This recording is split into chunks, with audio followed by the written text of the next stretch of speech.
sebetulnya gorengan kan berlemak ya, karena ayamnya ayam goreng, tahunya tahu goreng.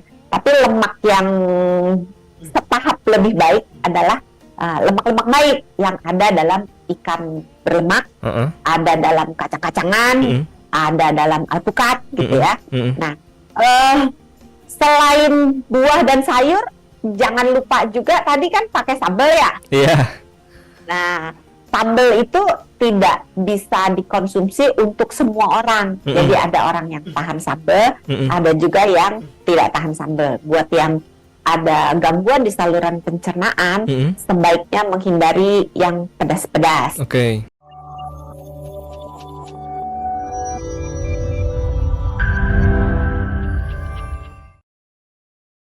Menu makanan sahur apa sih yang sebenarnya direkomendasikan gitu untuk sahur supaya bisa kasih energi lebih gitu saat berpuasa, Dok? Kita ini dulu, interview dulu nih. Apa tuh? Mas Odi tadi sahurnya apa? Saya sahurnya tadi pakai ayam sama ayam goreng, pakai tahu sama sambal. Nah, itu bagus atau enggak, Dok? Nah, kita mulai dengan contoh yang sederhana dari Mas Tony ya. Ya, itu yang sejuta umat mungkin ya. Pakai nasi enggak? Pakai dong. Nah, itu sudah memenuhi kebutuhan karbohidrat. Oh, sudah. Karena ada nasinya. Terus memenuhi kebutuhan protein karena ada ayam dari protein hewani dan ada tahu dari protein nabati. Tapi sayurnya itu yang enggak yang harus ada juga ya. Iya. Karena sayur itu untuk memenuhi kebutuhan apa, Dok? Kenapa? Sayur itu untuk memenuhi kebutuhan apa berarti? Tadi kan kenapa? Serat, oke. Untuk memenuhi kebutuhan serat, vitamin, mineral, plus cadangan air kita. Oke. Jadi yang kurang sayur sama buah, terus lemak. Sebetulnya gorengan kan berlemak ya, karena ayamnya ayam goreng, tahunya tahu goreng. Tapi lemak yang setahap lebih baik adalah lemak-lemak baik yang ada dalam ikan berlemak, ada dalam kacang-kacangan, ada dalam alpukat gitu ya. Nah, selain buah dan sayur, jangan lupa juga tadi kan pakai sambal ya. Iya. Nah, sambal itu tidak bisa dikonsumsi untuk semua orang. Jadi ada orang yang tahan sambal, ada juga yang tidak tahan sambal. Buat yang ada gangguan di saluran pencernaan, sebaiknya menghindari yang pedas-pedas. Terus untuk menghemat air sepanjang hari supaya nggak haus, pedas-pedas juga kayaknya di skip dulu. Kalau aduh dokter Santi kalau nggak pedas nggak bisa makan, apalagi ngantuk-ngantuk begitu, gitu kan? Nah, ya udah dikurangi pedasnya, jangan pedas banget gitu. Terus lupa menanyakan asinnya. Nah, kalau misalnya Mas Sony bikin, karena ayam goreng itu ada yang asin, ada yang enggak, karena porsi asin itu berbeda-beda ya. Iya. Kalau mau awet haus, awet tidak haus gitu ya. Jadi seharian tidak merasa haus, maka porsi garamnya harus diturunkan. Karena garam itu bisa cepat haus berarti kalau kebanyakan garam, Dok. Ya. Garam, gula itu menarik air.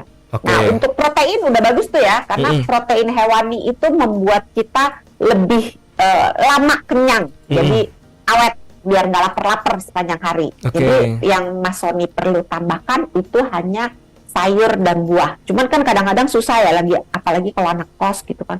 Aduh Dok, kalau ayam kan tinggal ayam goreng atau apa kan tinggal beli malam sebelumnya gitu. Tapi kalau sayur, aduh ntar keburu basi gitu.